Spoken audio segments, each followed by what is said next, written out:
A father built a ship that saved every family on earth. He could not save his own son.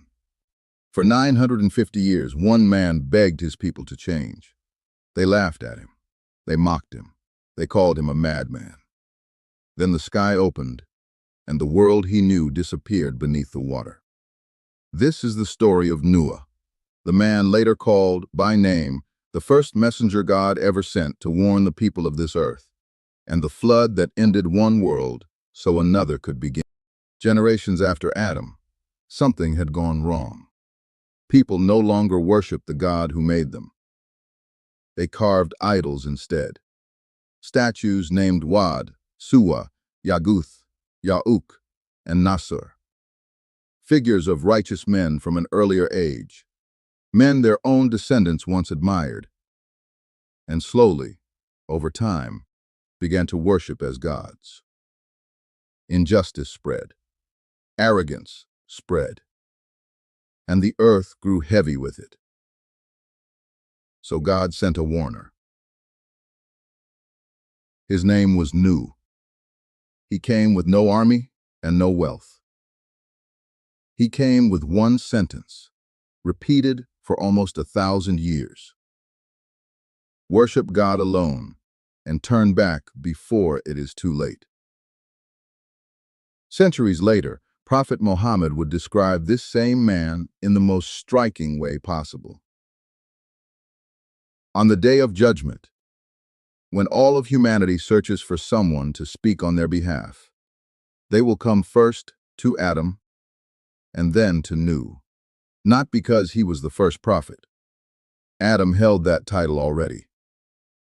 But because Nu was the first messenger ever sent. With a warning his people were free to reject. He was the first man in human history to be told no. Many scholars call him the second father of humanity, after Adam himself, because everyone alive today, every single one of us, descends from what happened next. And he was told no for 950 years. Nah preached by day, and he preached by night, in public gatherings and in private conversations. He reasoned with them. He wept for them. He reminded them that if they simply turned back, they would be forgiven and blessed with rain and wealth and sons and gardens and flowing rivers. Almost no one listened. The powerful mocked him openly. "You're just a man, like us," they said, "and only the weak and the poor follow you." They saw poverty in his followers and mistook it for weakness. They never considered the possibility that truth doesn't ask who you are. It only asks who you're willing to follow. Nah warned them plainly. "Change now," he said, "or face a punishment beyond anything you can imagine." They laughed back. "Then bring it," they said. "If you're telling the truth, bring it now."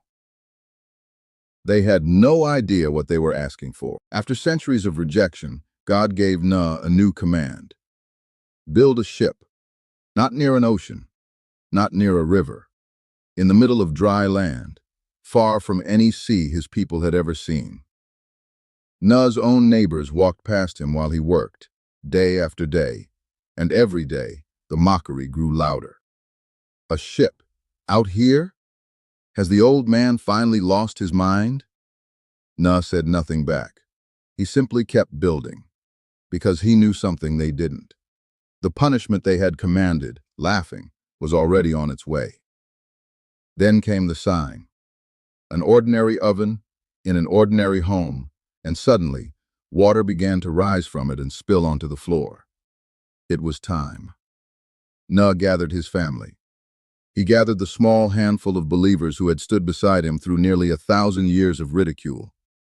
And he gathered creatures of every kind, 2 by 2, herding them up a wooden ramp while the sky darkened above them. "In the name of God it sails," he said, "and in his name it will find safety."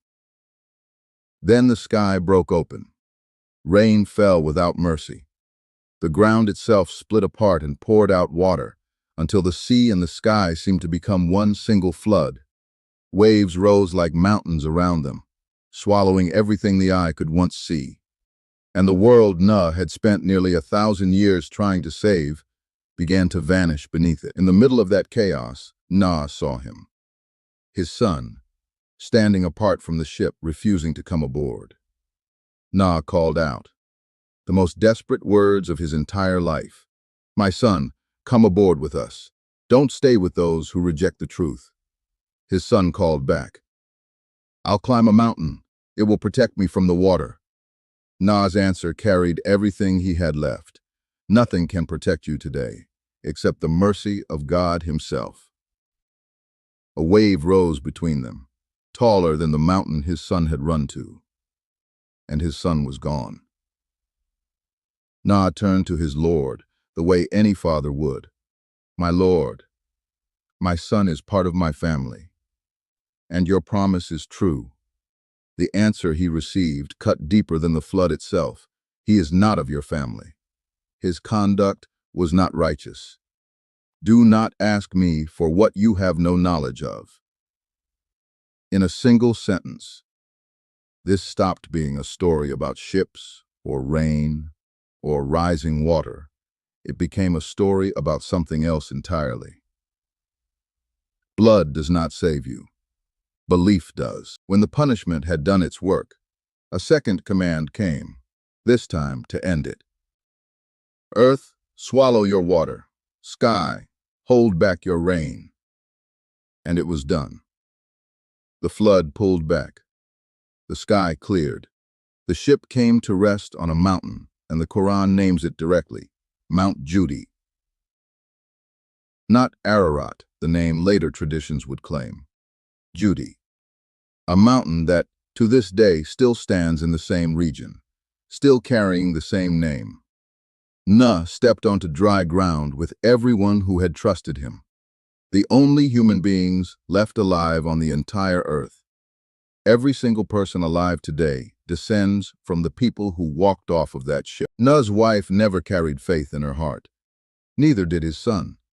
Two people standing closest to a prophet of God, and neither one was saved by that closeness.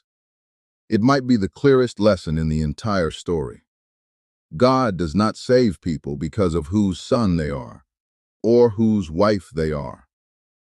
He saves people for what they believe, and for what they do with that belief. Noah spent 950 years being rejected by almost everyone around him, including, in the end, his own family. And he never stopped calling them back. Not because the ending was guaranteed, but because the calling itself was the point. Somewhere in the mountains, near where two ancient rivers begin, there is still a peak the Quran says once held the last ship on earth. The water is long gone, but Noah was not the last man his people needed. Soon after him, in that same land, another warner would rise, sent to a nation who believed their strength made them untouchable. Their name was Ad, and their story is next.